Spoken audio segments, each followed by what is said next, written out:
नमस्कार, मी सूरज स्वागत करतो तुमचं कुलाबा न्यूज 24 मध्ये. मुंबईसारख्या सुरक्षित शहरात सुरक्षेच्या दृष्टीने काही घटना अनेकदा प्रश्नचिन्ह निर्माण करतात.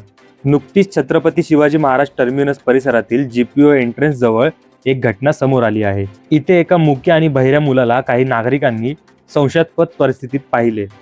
सुजाण नागरिक उल्हास चव्हाण, महाराष्ट्र नवनिर्माण सेना शाखा अध्यक्ष 226 यांनी प्रसंगावधान राखत या तरुणाची विचारपूस केली असता त्याच्याकडे असलेल्या कागदपत्रांमध्ये त्याचे मूळ हे जम्मू आणि काश्मीरमधील असल्याचे नमूद झाले.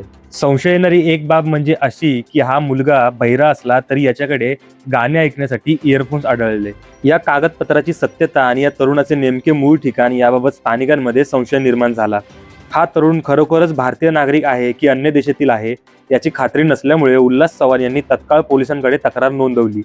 हा व्यक्ती या भागात कशा करता आला, कोणाकडे आला याची खात्री कोणालाच नव्हती. त्याचसोबत त्या तरुणाला बोलता येत नसल्यामुळे त्याच्याकडून काही माहिती देखील मिळत नव्हती. याचमुळे एक सुजाण नागरिक म्हणून याच्याबद्दलची तक्रार पोलीस स्टेशनमध्ये करण्यात आली. यानंतर या प्रकरणाचे गांभीर्य ओळखून MRI पोलिसांनी त्या तरुणाला पुढील चौकशीसाठी ताब्यात घेतले आहे. तर कोणतीही अफवा न पसरवता अशा संशयास्पद व्यक्ती दिसल्यास कायद्याची मदत घेणे हेच आपल्या सर्वांचे कर्तव्य आहे. आता पोलिसांच्या तपासानंतरच या तरुणाचे नेमके सत्य काय आहे ते समोर येईल. या घटनेबद्दलच्या तुमच्या प्रतिक्रिया काय, कमेंटमध्ये आम्हाला नक्की सांगा आणि अशाच नवनवीन माहितीसाठी आपल्या कुलाबा न्यूज 24 ला फॉलो करायला विसरू नका.